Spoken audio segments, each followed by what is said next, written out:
اللہ نے ہمارے لیے کیا پیغام دیا ہے، کبھی سوچا آپ نے؟ قرآن تو ویسے اللہ کا پیغام ہے، مگر خاص طور پر 89 آیتیں وہ ہیں جس میں اللہ نے براہ راست ڈائریکٹلی مجھ سے اور آپ سے بات کی ہے، اور کیا فرمایا؟ یا ایھا الذین آمنو، اے ایمان والو، اے ایمان والو۔ ہم ایمان والے ہیں نا، ہم سے بات ہوئی ہے، کیا ہم نے وہ 90 کے قریب آیتیں پڑھ لی؟ اللہ نے کیا فرمایا؟ مجھ سے کیا بات کی ہے؟ میری فیملی کا، میرے دوستوں کا، میرے بزنس کولیگز کا پیغام ڈسٹرب نہ ہو، اس کا خیال ہے۔ اللہ نے قرآن میں ہمیں پیغام دیا ہوا ہے، ہمارے پاس ٹائم ہی نہیں ہے۔ مرنے کے بعد کیا ہم یہ جواب دے سکیں گے کہ یا اللہ ٹائم نہیں تھا اس لیے قرآن نہیں پڑھ سکا؟ خدا را قرآن سے دور نہ رہیں، پڑھیں قرآن کو، اتنا کچھ موجود ہے۔ اور حدیث پاک کا مضمون ہے وہ دل ویران ہے جس میں کچھ قرآن نہیں ہے۔ سوچو کہ ہمارے دل میں کتنا قرآن ہے، ہم کتنا قرآن پڑھتے ہیں۔ اب میں قرآن کا واقعہ سناتا ہوں۔ ایک مقصد یہ ہے کہ قرآن سے محبت بڑھے، قرآن پڑھنے کا ذہن بنے۔ قرآن سے دور رہ کر زندگی اچھی نہیں ہے۔ یہ قرآن، وہ دیکھیں نا، ہمارے موبائل میں بہت سارے سافٹ ویئرز ہوتے ہیں اور روز کئی بار کھولتے ہیں، مگر جس دن میں اور آپ قبر میں جائیں گے نا، ہمارے سارے سافٹ ویئر آف لائن ہو جائیں گے۔ بلکہ کچھ دوست کہیں گے یار کئی دن ہو گئے آن لائن نہیں ہوا، اور بعد میں پتا چلے گا یہ بندہ تو خود ہی آف لائن ہو گیا ہے، خود ہی دنیا سے چلا گیا ہے۔ اس کا مطلب یہ ہوا کہ قبر میں جا کر سارے سافٹ ویئر آف لائن ہو جائیں گے، مگر جس نے قرآن کو تھاما ہوگا یہ قبر میں بھی آن لائن رہے گا، یہ قبر میں بھی تمہارے ساتھ جائے گا، قبر کا نور بنے گا۔ تو کیوں نہ روز کچھ نہ کچھ قرآن پڑھا جائے؟ تو آئیے نیت کر لے، پہلی نیت تو یہ کر لے کہ ہم روز کچھ نہ کچھ قرآن پڑھیں گے انشاءاللہ۔ اس کو سمجھنے کی بھی کوشش کریں گے۔ ہے نا دعوت اسلامی آپ کے پاس؟ بچوں کے مدرسے الگ تو بڑوں کے مدرسے الگ، آن لائن مدرسہ الگ۔ آپ پڑھنے والے تو بنے، ہر جگہ آپ کو فیسلٹی دعوت اسلامی دے رہی ہے کہ کسی طرح قرآن پڑھ لے اور اسے سیکھ لیں۔ اور اب آتے ہیں اس بڑے ہی عجیب و غریب واقعے کی طرف، اور یہ واقعہ ہے حضرت یونس علیہ السلام کا۔ شہر تھا نینوا جس کی ہدایت کے لیے آپ کو بھیجا گیا۔ آپ نے اپنی قوم کو اللہ کی طرف بلایا، وہ لوگ شرک کرتے تھے، وہ اللہ پر ایمان نہیں لاتے، بت پرستی کرتے تھے۔ آپ نے بہت ان کو سمجھایا، اللہ کی طرف بلایا، وہ قوم ہدایت نہیں پاتی تھی، ایمان لانے سے انکار کر دیا، الٹا آپ کے سامنے سرکشی کرتے تھے۔ تو آخرکار آپ نے کہا کہ اے لوگو، اب اگر تم ایمان نہیں لا رہے تو سنو، میں تمہیں عذاب کے بارے میں بتا رہا ہوں، اب تم پر عذاب آئے گا، اور میں کوئی بات جھوٹی نہیں کرتا۔ اب قوم کے لوگوں نے مشورہ کیا کہ یہ بات تو کبھی جھوٹی کرتے نہیں ہیں، اب ان پر نظر رکھو، اگر تو یہ راتوں رات ہمارے شہر سے چلے جائیں نا تو سمجھ لو عذاب آنے والا ہے، کیونکہ اگر یہ اللہ کے نبی ہیں تو جس شہر میں اللہ کے نبی ہوتے ہیں وہاں عذاب نہیں آتا۔ وہ قوم بت پرست بھی تھی مگر یہ بات بھی مانتی تھی۔ آپ پر فوکس کیا، آپ پر نظر رکھی، اور دیکھا کہ رات آپ شہر سے باہر تشریف لے گئے، صبح ہوئی تو عذاب کی بدلیاں یعنی عجیب و غریب قسم کے بادل آنا شروع ہو گئے۔ قوم سمجھ گئی کہ اب عذاب آنے والا ہے، حضرت یونس کو ڈھونڈو۔ انہوں نے تلاش کیا، حضرت یونس پورے شہر میں نہیں ملے۔ اب قوم نے سمجھ لیا کہ عذاب آنے والا ہے۔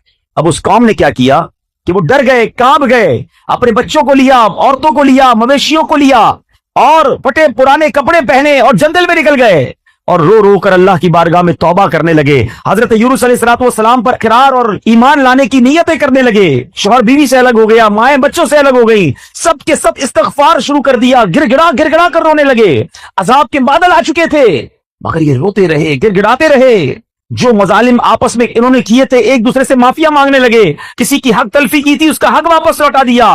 سچی توبہ کر کے کہتے ہیں یا اللہ، ہم حضرت یونس کے رب پر ایمان لائے، وعدہ کرتے ہیں ہمیں معاف فرما دے۔ اللہ کریم کو ان لوگوں کی اس گریہ وزاری پر، مخلصانہ گریہ وزاری پر، بے قراری پر رحم آیا اور عذاب اٹھا لیا گیا۔ دھواں اور عذاب کی بدلیاں جو تھیں، وہ بادل عجیب و غریب وہ دفع کر دیے گئے۔ شہر میں لوگ آئے اور امن و چین کے ساتھ رہنے لگے۔ اللہ کریم قرآن مجید میں اس کے بارے میں کیا ارشاد فرماتا ہے؟ قرآن کی پوری سورت کا نام سورہ یونس ہے، یہ پورا واقعہ اس میں موجود ہے۔ اللہ سورہ یونس میں ارشاد فرماتا ہے، تو ہوئی ہوتی نہ کوئی بستی کہ ایمان لاتی تو اس کا ایمان کام آتا۔ ہاں، یونس کی قوم جب ایمان لائے، ہم نے ان سے رسوائی کا عذاب دنیا کی زندگی میں ہٹا دیا اور ایک وقت تک انہیں برتنے دیا۔ یاد رہے کہ اللہ کی قدرت کا ایک اصول ہے کہ جب قوم پر عذاب آ جاتا ہے تو عذاب آنے کے بعد توبہ مفید نہیں رہتی، توبہ قبول نہیں کی جاتی۔ مگر یونس علیہ السلام کی قوم پر یہ احسان ہوا کہ عذاب کی بدلیاں آ چکی تھی، مگر جب وہ ایمان لائے تو ان سے عذاب کو اٹھا لیا گیا۔ اب ماجرا یہ ہوا، اللہ کے نبی تھے، آپ کو بتا دیا گیا تھا کہ عذاب آنا ہے، آپ نے اپنی قوم کو بتایا کہ عذاب آنے والا ہے، خود چلے گئے تھے۔ آپ جب واپس آئے تو دیکھا قوم چین سے رہ رہی ہے، کوئی عذاب نہیں آیا۔ تو لوگوں نے کہا کہ حضور آپ اپنی قوم میں تشریف لے جائیں۔ فرمایا میں کیسے جاؤں؟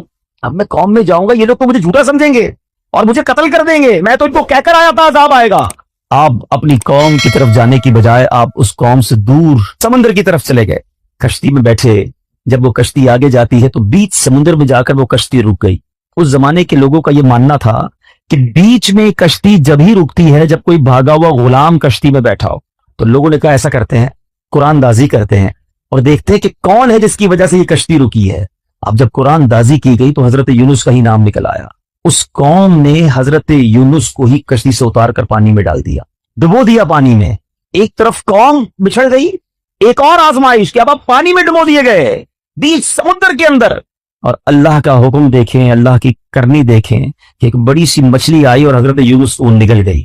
اب آپ مچھلی کے پیٹ میں ہیں, ابھی زندہ ہیں, ایک کال کوٹڑی ہے, نظر کچھ نہیں آ رہا ہو. اب حضرت یونس نے اس مچھلی کے پیٹ میں کیا پڑھنا شروع کیا, لا الہ الا انت سبحانک انی کنت من الظالمین. یہ قرآن میں موجود ہے آیت, اس کو آیت کریمہ کہتے ہیں. آپ یہ دعا کرتے رہے کہ اے اللہ تیرے سوا کوئی جس کی شان بیان کی جائے, تیرے سوا کوئی نہیں جس کی پاکی بیان کی جائے, اور اے اللہ میں ظالموں میں سے ہوں. اپنی عاجزی کا اظہار کیا, اپنی انکساری کا اظہار کیا, اللہ سے مدد مانگتے رہے. اس کی برکت سے اللہ پاک نے آپ کو اس مچھلی سے کیسے نجات دی کہ اس مچھلی نے آ کر آپ کو کنارے پر آ کے اگل دیا. لیکن آپ بالکل کمزور ہو گئے تھے, آپ کی جلد بھی بڑی نرم ہو گئی تھی, کئی کئی دن مچھلی کے پیٹ میں رہے تھے. اب اللہ کی قدرت کا ایک اور نظارہ یہ ہوا کہ اس ساحل کے کنارے جو ہے ایک بیل اگتی ہے اور آپ اس کے سائے میں آرام کرتے ہیں, اسی سے کچھ کھانا پینا بھی آپ کو ملتا ہے, آپ میں توانائی آ جاتی ہے. اور اب آپ اپنی قوم کی طرف جب جاتے ہیں تو قوم انتہائی محبت اور احترام کے ساتھ آپ کو ویلکم بھی کرتی ہے اور ایمان بھی لے آتے ہیں. یہ واقعہ میں نے بڑے مختصر انداز میں آپ کو سنا دیا. سورہ یونس کی تفسیر پڑھیں تو اندازہ ہوگا کہ اللہ کی قدرت کے کیسے کیسے نظارے قرآن میں موجود ہیں. عقل حیران ہو جاتی ہے کہ مچھلی کے پیٹ میں حضرت یونس علیہ الصلوۃ والسلام کیسے زندہ رہے. اللہ اکبر. تو اے میرے میٹھے اسلامی بھائیوں, اب اس واقعے سے ہمیں بہت کچھ سیکھنے کو ملتا ہے. ہمیں یہ سوچنا چاہیے کہ مچھلی کے پیٹ میں آپ کتنا ٹائم رہے. ایک روایت کے مطابق آپ کئی دن مچھلی کے پیٹ میں رہے, مگر اللہ پاک کی شان دیکھے کہ رب نے بچانا تھا تو مچھلی کے پیٹ میں بھی بچائے رکھا. زندہ رکھنا ہو کہتا ہے جسے اللہ رکھے اسے کون چکھے. اب اس ایک قرآنی واقعے سے بہت کچھ سیکھنے کو مل رہا ہے. پہلی بات یہ سیکھنے کو ملی کہ سچی توبہ یہ اللہ کی رضا کا سبب ہے. کتنے گناہ کیوں نہ ہو جائیں, کتنی خطائیں کیوں نہ ہو جائیں, اس کی بارگاہ میں اگر گر گڑایا جائے تو وہ خاص کرم فرماتا ہے, وہ آتے عذاب ڈال دیتا ہے, وہ رحمت کی برکھاں برساتا ہے. مگر پرابلم یہ ہے کہ آج ہم اللہ کی بارگاہ میں سر نہیں جھکاتے, اس سے سچی توبہ نہیں کرتے, اس سے دوستی نہیں کرتے.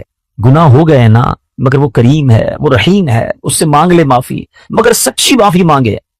یہ توبہ نہیں ہے کہ یا اللہ میری توبہ, یا اللہ میری توبہ, اور پھر دوسرے گناہوں کے پلان باقی ہیں. نہیں, سچی توبہ کہ اب نہیں کروں گا. جتنے گناہ ہیں وہ کریم کرم فرمائے تو ایک باری میں معاف فرما دیتا ہے. کیا خوبصورت شعر پنجابی شاعر کہتا ہے نا, کتنا کریم ہے میرا مالک. ایک گناہ میرے ماں پیو ویکھے مینو عمری منہ نہ لاوے. ایک گناہ میرا ماں پیو ویکھے مینو عمری منہ نہ لاوے. لکھ گناہ میرا مالک ویکھے او پھر بھی پردے پاوے. کتنی خطائیں ہیں مگر وہ رب پھر بھی روزی دے رہا ہے, پھر بھی کھانا دے رہا ہے, پھر بھی سانسیں دے رہا ہے, پھر بھی ہم آنکھیں حرام دیکھتی ہیں مگر وہ اندھا نہیں کر رہا. ہمارے ہاتھ غلط کام کرتے ہیں مگر وہ ہاتھ واپس نہیں لے رہا. پیر گناہوں کی طرف جا رہے ہیں مگر وہ لنگڑا نہیں کر رہا. لیکن اس کا مطلب یہ نہیں کہ ہمیں جواب نہیں دینا. قرآن ہی پہ رب نے فرمایا یومئذ تحدث اخبارہا, ایک دن آئے گا کہ زمین اپنی خبریں دے گی.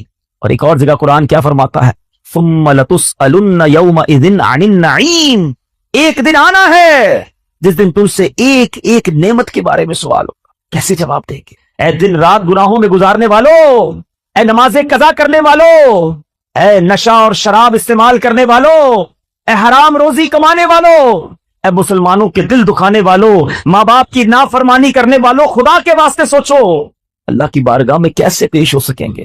وہ کریم ہے, اس سے معافی مانگ لو, سچی توبہ کر لو. حدیث پاک میں آتا ہے التائب من الذنب کمن لا ذنب لہ, گناہوں سے توبہ کرنے والا ایسا ہے جیسا اس نے گناہ کیا ہی نہیں ہے. ایسا کریم مالک, اتنا رحیم مالک, پھر بھی اسے ناراض کریں. تو آج پہلا سبق, پہلا مدنی پھول تو اس بیان کا یہ دیجئے کہ ہم اپنے رب کی نافرمانی نہیں کریں گے, سچی توبہ کر لیں. ہاں, سچی توبہ کر لیں. اور اللہ کریم ہے, اتنا رحیم ہے, وہ اپنے بندوں پر اس کی ماں سے 70 گنا زیادہ مہربان ہے. اب معافی مانگے وہ معاف فرما دے گا, اور پھر آئندہ گناہ نہ کریں. نمازوں کی پابندی کریں.